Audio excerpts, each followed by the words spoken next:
Hello and welcome to episode 82 of Three Things with JR. I'm your host, JR, and we are now into season 3 of the show. We're going to do a themed show tonight. 3 things about working in a bike shop.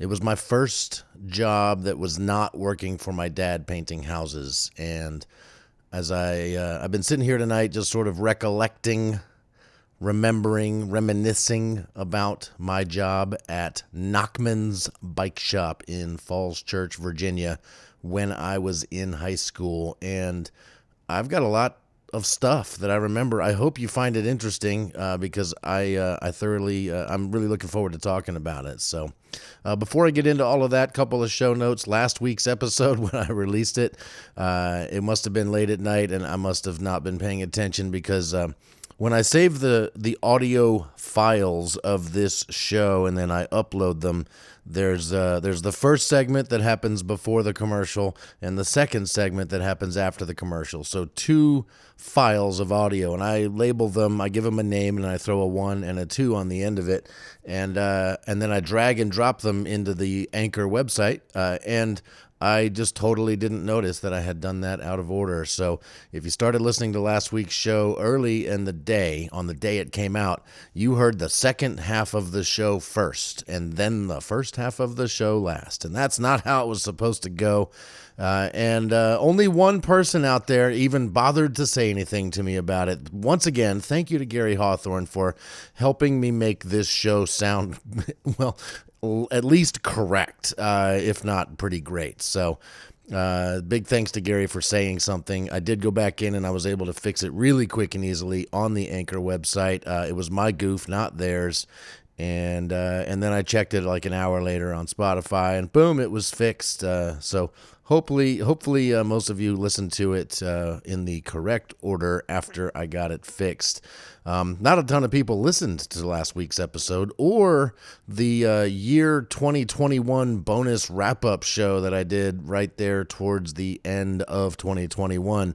So these last 2 shows were released without a whole ton of fanfare. I didn't promote them much. I posted about it on Facebook for last week's show, but that's kind of it. So you may have missed the year-end wrap-up show and episode 1 of season 3 of 3 Things with JR. You should go listen to them. They were pretty good shows, and they are now correct and playing in the right order, so I recommend that you do that. Tonight's show, 3 things about working in a bike shop. When I was in high school, in fact, just barely old enough to work, I got my first job that actually required, paperwork signed by your parents allowing you to work. For years, I had been working for my dad in the summers and sometimes during spring break, things like that. My dad painted houses and he paid cash. So it didn't really matter how old you were. You could work for your dad as long as it didn't involve the government at all. And so I got to paint rich people's houses for a while, but I was eager to have a job at Nachman's bike shop. I specifically wanted to work at that particular bike shop. It seemed really cool to me because I had purchased my first bike there. I had put it on layaway. It was a bit of an inexpensive mountain bike, and I was a pretty big kid, and I remember having to go back in. Well, first off, I purchased it on layaway from Old Man Nachman, the father, the guy who originally started Nachman's bike shop. And I had to come back in multiple times after getting the bike because as a bigger dude, I was pretty rough on that bike, and I kept bending and breaking rear wheel axles on my bike. So I was a regular visitor to Nachman's. I remember breaking axles 3 different times, and how the folks there, Jeff and Mark Nachman, They kept being marveled at just how good I was at breaking my bike that should have been strong enough to handle me, but definitely wasn't. And as I kept going into the bike shop, I just loved it, and I loved the people there, and I loved the mom and pop feel of this little bike shop. And so as soon as I was old enough, you had to get a working permit signed by your parents and such that allowed you to work. And as soon as I was allowed to work a real job like that, I pursued it, got my mom to sign the papers, and went to Nachman's to apply for a job. Now, they told me they weren't really hiring. They didn't need more people, but maybe they would consider something. And so they gave me a job to do and said they'd pay me for a couple of hours of work or whatever it took to go clean up the side of the building. And what that meant was they handed me a trash can, a dustpan, and a broom, and I went out and cleaned up the side of the building. It was kind of in an alleyway. It was like another building right across the parking lot from it. I would basically took it upon myself to clean the shit out of that side of that building. Not only like the loose trash and stuff that you would find next to a building in a parking lot, but you know how you get that like parking lot grime, that grit, that sandy sort of asphalt, dusty stuff, and it gathers up in corners and things like that.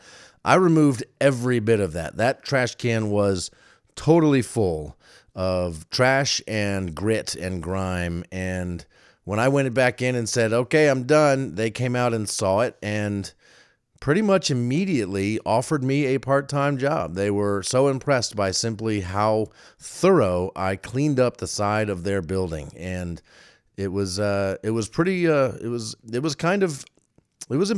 Like, that was a big life lesson for me, was just knowing that doing more than was asked of me was what got that job, was what got me that job. And I have taken that approach in many respects in the rest of my life, and it all comes from how I got that first job, and it really all comes from working for my dad and getting constant reminders and lessons about doing a good job, taking pride in your work, doing more than is expected, and seeing that example given to me from my dad. So it's because of my dad and the relationship with him and the work I did with him that I was able to get this job at Nachman's.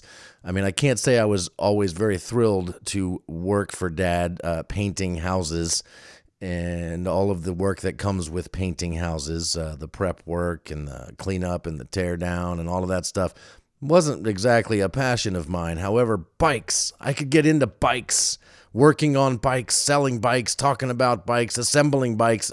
That's what I wanted to do, and Nachman's was the place I wanted to do it at. It was just a nice local mom and pop shop that, yeah, I pursued it, got the job, and my job there started off as bike assembly.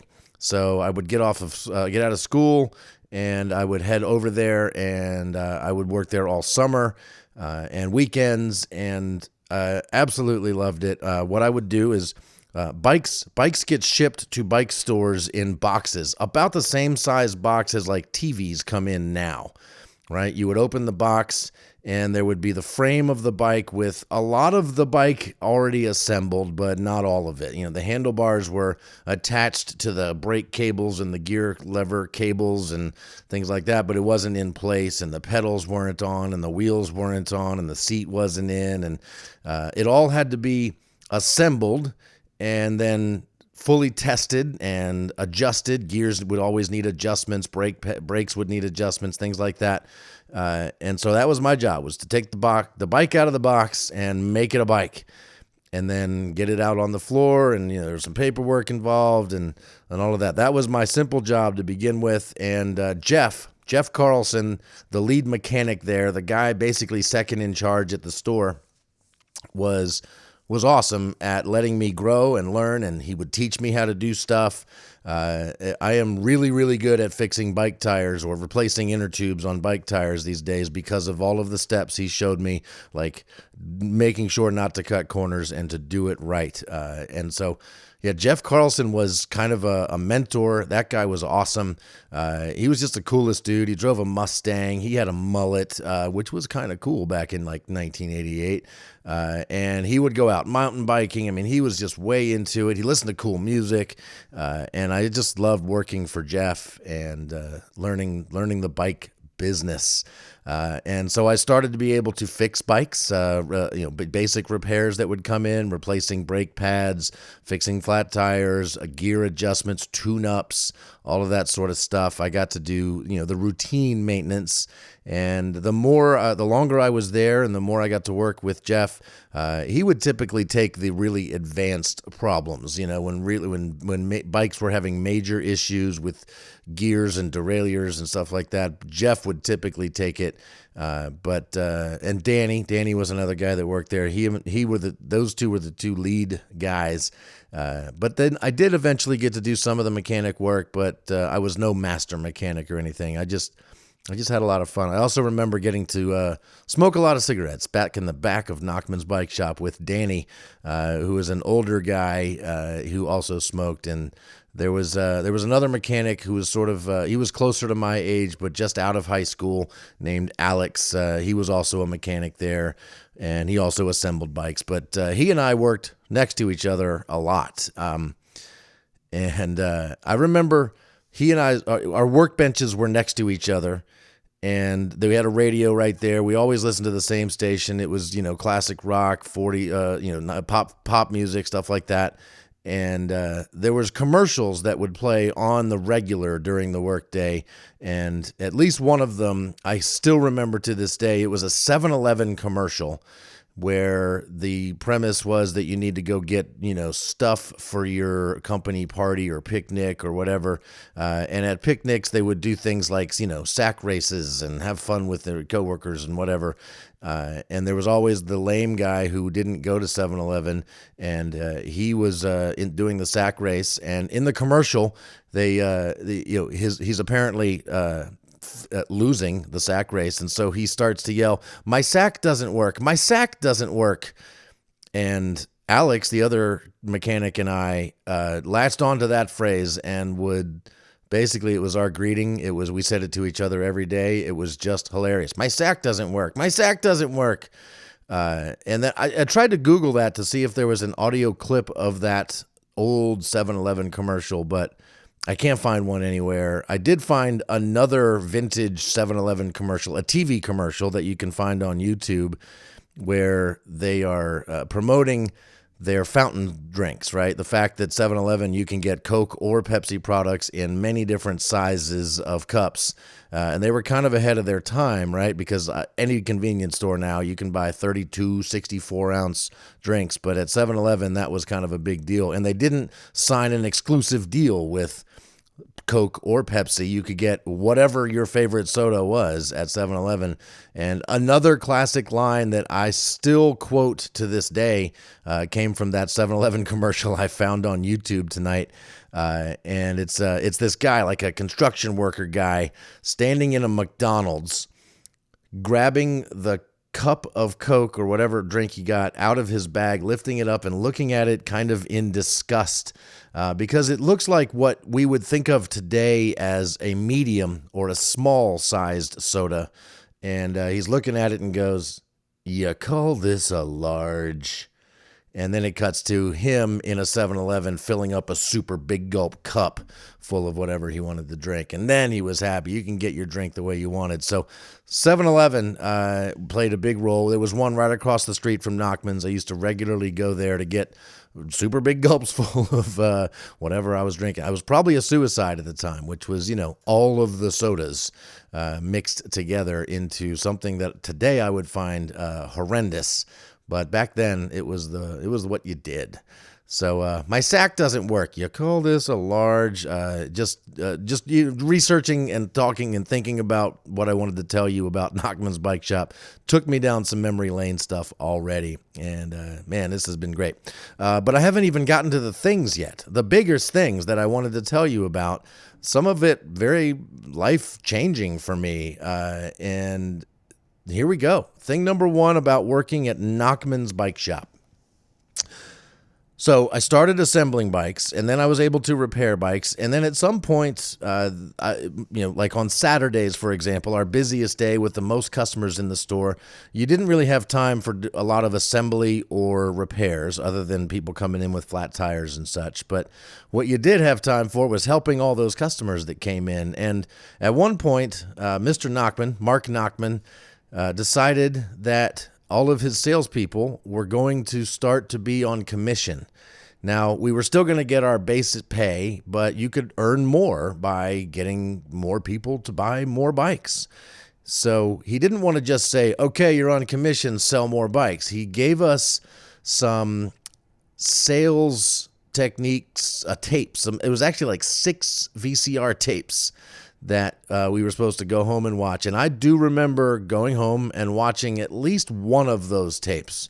It was probably 45 minutes to an hour long. It was a guy talking about sales, not just bike sales, but sales in general, and what it takes to be a salesperson. And what I remember from that, I have never forgotten. He said, if you were going to be in sales, especially a commission sales job, whether you're selling houses or cars or anything else, whether you're selling dessert at a restaurant, if you're a waiter or server, you are a salesperson. If you're going to be a good one, you have to have a skill that actually most people don't have. You have to be able to look at somebody, look them dead in the eye with a smile, put your hand out and say, give me your money. If you can do that, the rest of sales we can teach you. But if you don't have it in you to be the type of person bold enough to simply say, give me your money to the person in front of you, then you may not be cut out for sales. And I guess I found out that I was indeed cut out for sales because that thought never bothered me. And I've sort of been in sales ever since. Either I've, my job at Crutchfield from day one was selling stuff. And now I train people to sell stuff. I teach people how to look at other people and say, give me your money. More accurately, I teach people on the phones. But they still got to say, give me your money at some point. And then the rest of sales is a lot more nuanced, and good salespeople are doing a nice job of solving people's problems. But in the end, to actually get the sale, it has always given me an adrenaline rush, a charge. It makes me happy when I am helping somebody else get that thing they want. It makes me happy, and I have zero problem looking that person in the eye and say, cool, you need to give me your money now so that you can take that home and enjoy it. And that was made vividly clear to me by those sales tapes that Mark Nachman gave us when I worked at Nachman's Bike Shop. So it was more than just ringing up the sale, which I did plenty of, operating the register and helping somebody buy something, but it was really the idea that I could actually go out there and talk to people about riding bikes and sell them a bike. I didn't learn anything else about sales from that experience, but I learned that, which I think is probably the most important sales thing you need to know, in addition to just being a fun person to talk to, which is arguably the most important thing.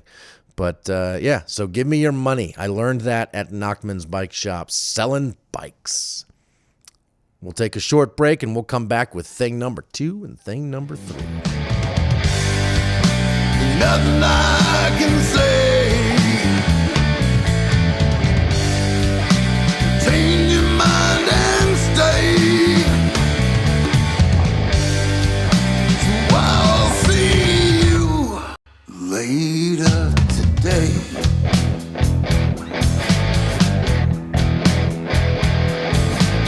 And we're back. Thing number 2 about working at Nachman's Bike Shop. I earned my first real nickname at Nachman's Bike Shop, given to me by Mark Nachman himself. I earned a nickname from it was a pretty crazy day at Nachman's. First off, it was a Saturday, so it was already busy, lots of customers in the store, And a customer that had purchased a bike the day before was expecting delivery of it on Saturday. And so it was assembled Saturday morning, and we had so much trouble with that bike. We could not get the gears to operate properly, and it wasn't just me that couldn't figure it out. Master mechanic Jeff was struggling with it. Alex was struggling with it. Danny was struggling with it. I, of course, had struggled with it. But we finally got it, like towards the afternoon on a Saturday. We had spent hours doing it. Many times we had taken it out for test rides and found these gears were just not working quite right. But we finally got it. We finally got it where we wanted it, on the bench, on the bike rack in the shop. And it was time to take it out for a test drive. And Jeff was confident. All right, finally we figured out what the problem was. It's fixed. This bike is in great shape. JR, actually my name was Adam at that point.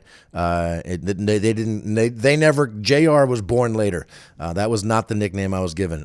JR is what I go by now. I was called Adam back then until this day when I took that bike out for a test ride. And the test ride that I would always do was pretty straightforward and repeatable. I would take the bike out. I would come out the front door and go left and go around the building through the parking lot into sort of a back road back behind it. There was a little bit of a downhill. I would get up some speed. I would test the brakes. I would test the gears. Make sure everything was working. I would get down to Washington Street, also known as Lee Highway, also known as Route 29. Goes right from Falls Church, Virginia, all the way down to Charlottesville and beyond. But then I would come back around, come up the sidewalk, still having plenty of speed, come back into the Nachman's parking lot, up this little curby ramp thing, catch some air, hit the brakes nice and hard, things like that. And as I came up, I got some air. I'm going to basically, let the bike coast around it at a pretty high speed into the parking lot. But it's a busy parking lot. It's two buildings with a parking lot in between, kind of narrow. And so I'm coming around the corner. There's a car parked on the corner, so I can't see that there is a car coming out of the parking lot. And it was too late. I could not avoid the car. I was able to stop myself from basically running into it head on with the front wheel of the bike, which would have sent me probably tumbling over the car head first, head over heels. I was not wearing a helmet. We didn't really wear helmets. We sold helmets, but I didn't wear a helmet back in those days. So I was lucky I was able to at least skid the bike sideways, and I was lucky, of course, that the brakes worked on the bike we had assembled, but basically slid sideways into the car. My right knee put a massive dent in the passenger side front door of this car. My hand, what I remember vividly this happening, I took my right hand off the handlebars and went to put it out, thinking I was going to catch my hand on like the edge of the roof of the car, like right above the passenger side window, like right where that meets the roof, the top of the door. I was going to put my hand there to stop myself, which would have probably broken my hand because I was flying. I was going really fast. Instead, I missed. I was about 6 inches too low, and my hand went directly through the closed passenger side window of this guy's car. And I remember vividly the guy saying, "Oh, shit," as I came plowing into his car. And as I looked down into the car, broken glass, shattered glass window all over the baby car seat in the passenger seat in this car. Thankfully, no baby was in it. He was not carrying his baby. It was just there. But boy, if the baby had been there, it would have been much worse, I'm sure.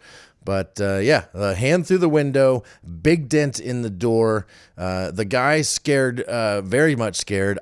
Me now not injured. Like I didn't feel any pain from this entire thing. Not a scratch from the window. My leg didn't hurt from denting in the door. Somehow I was able to not be injured in this experience.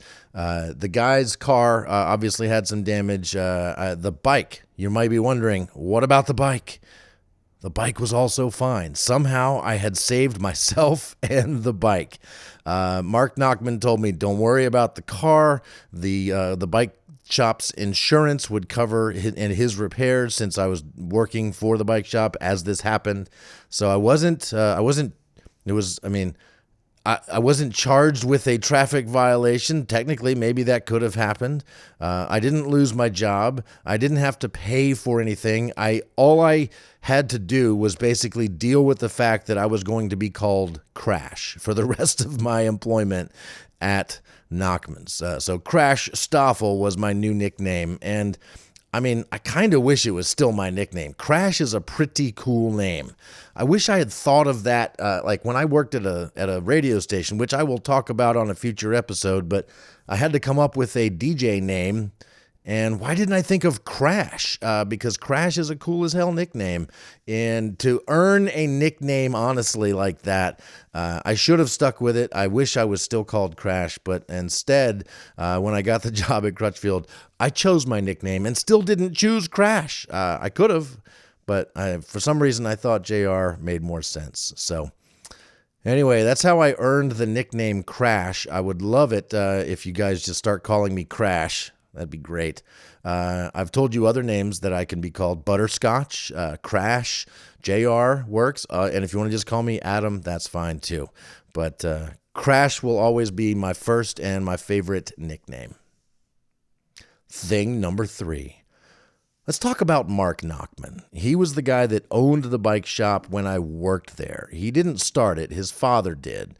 Mark Nachman's main job outside of the bike shop was he owned or he distributed the Washington Post newspaper. So he owned several panel trucks that picked up newspapers and delivered them to newspaper delivery kids all over the Washington, D.C. metro area. And then they would go out on their paper routes. So he was like a Washington Post distributor guy. That's, I think, his main way of earning money. But when his father passed away, he took over running the bike shop. So it was Mark Nachman. His name, it didn't sound funny just out of the gates, but Alex, the other mechanic, anytime he would answer the phone, he would just exaggerate the hell out of the name of the bike shop. He enjoyed saying it like this, Nachman's. And I don't know why that still cracks me up, but Alex was kind of a funky dude. He had strong opinions and he was a little wacky. I remember one time he said, "I don't trust people who fart silently because it means they have a loose asshole." As if, and he was implying that like maybe they were gay and that's why their asshole was looser and so it farted without noise. It was a weird sort of opinion to have, homophobic. I didn't think much of it at the time. I just thought it was kind of a funny thing. And for sure, I made sure to always fart noisily around Alex. But anyway, Nachman's, Mark Nachman. I'm digressing now. Back to Mark Nachman, the guy that owned the shop. So he was a taller guy, a little pudgy, had a big belly, balding, sort of unkempt hair, and an old Jewish guy. And he was a businessman, first and foremost. He didn't strike me as a bicycle enthusiast. I think that was more his dad's thing. But he did have Playboy magazines in his private office in his bathroom, which was fun when he wasn't around. He was diabetic, and I almost killed him with a super big gulp of not Diet Coke. I was given clear instructions by Mark that I was going to 7-Eleven, and he wanted a super big gulp from 7-Eleven of Diet Coke.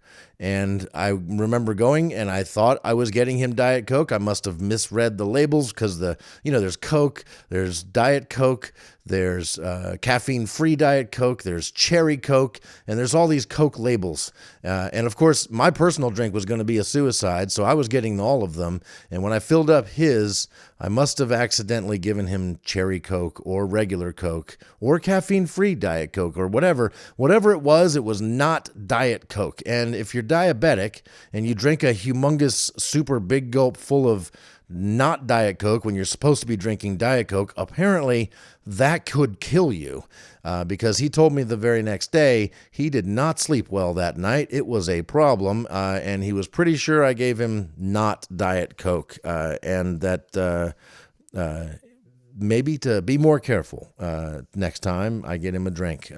So I did. There was another time that I had come out of the main bathroom at the bike shop, and I didn't realize it, but I had just gone number 2 and flushed and done with my business and walked out. And somebody else noticed that the toilet was overflowing, and now water was seeping out into the store. And all I remember from that was that Mark Nachman was really mad at me for using too much shit paper. That was the term he used, shit paper.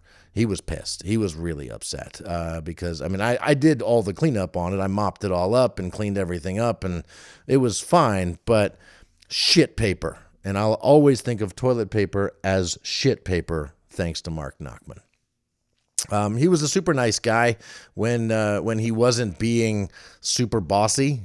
He could at work he could be a little more bossy than I wanted, but on a personal note, he was great. He had a company party for all the people that worked for his newspaper delivery business, and of course everybody that worked at the bike shop. He had it was like one of those big crab things, right, with hundreds of bushels of crabs, and a table covered with newspaper and all the implements of destruction so we could eat crabs. That was the first time I had ever done that. That was fun. Plus, it was just a fun time. I think he had a pool, and we just enjoyed a nice party at his house. That was fun. I'm still actually friends with Mark Nachman on Facebook. He's a bit right-wingy for me these days, right? I don't typically agree with most of what he has to say on Facebook, but I am still friends with him, and I have lots of fond memories that he is in many ways responsible for. But today he's all about guns and Trump and not really into being into vaccines and stuff like that. My favorite thing about him, even though he is this pretty big time right wing sort of guy, he and he is personal friends with Barry Lewis Polisar. And if you don't know who that is, look him up on any music streaming service. You will find lots and lots of Barry Lewis Polisar albums. He was a musician geared towards kids, right? He performs in schools and shows like that all over the place. It's usually him and an acoustic guitar, but his albums, my mom had several cassette tapes that we wore out driving around Northern Virginia when my sister and I were pretty young. And his songs are somewhat ridiculous and just hilarious. So funny that my mom would enjoy listening to them while my sister and I would absolutely fall apart listening to Barry Lewis Polisar. I'm going to play you. In fact, his music has gone, it's been in commercials, it's been in movies. Most recently, it was in I don't know if it's a Petco or PetSmart. One of those places uses one of his songs as in their commercial. The song is called "I've Got a Dog and My Dog's Name is Cat." I got a dog and my dog's name is Cat. Bet you never heard a thing half as crazy as that. But not only that, I got a cat, and cat's name is dog like dog's name is cat. Now with my dog cat and my cat dog, I confuse who's who, the cat or the dog. Now I bet you think that's pretty absurd, but wait till you hear about my fish bird. Yeah, I got a dog and my dog's name is Cat. Bet you never heard a thing half as crazy as that. But not only that, I got a cat, and cat's name is dog like dog's name is cat. Take a listen. It's hilarious. He's got another one called The Scatterbrack Flath. Let's see here. I Eat Kids. You're as sweet as sugar on a stick. Giggle, tickle, fiddle, little wiggle around. I mean, these are kids songs that I would happily listen to any day of the week because they are fantastic. He's got a very high-pitched, kind of whiny voice that at first you're like, and then you're like, I love this. I love this completely. Anyway, Mark Nachman personally knows Barry Lewis Polisar, and now I am friends on Facebook with Barry Lewis Polisar because of my association with Mark Nachman. And it's allowed me to sort of connect with and keep up with what Barry Lewis Polisar is still doing. He's still making music and performing, and it's so great. I absolutely love it. So there. Thank you, Mark Nachman, for providing so many memories of my first job and so many things associated with it. So Nachman's, my sack doesn't work. You call this a large, and I always fart noisily, and it's called shit paper, right? And you could call me Crash and give me your money. That's a bunch of stuff from my first job at Nachman's Bike Shop in Falls Church, Virginia. And if you have any thoughts on that, let me know. If you have any remembrances, if you happen to be from Falls Church, if you ever bought a bike at Nachman's Bike Shop, I'd love to hear from you. I'd love to know. So hit me up. You can do 3thingswithjr@gmail.com or find me on Facebook. There's the 3 Things with JR Facebook podcast page where I post about the show. But hit me up. I'd love to hear any thoughts, any remembrances of Nachman's Bike Shop. That's it. Episode 2, Season 3, over and out. We'll be back next week to talk about something else.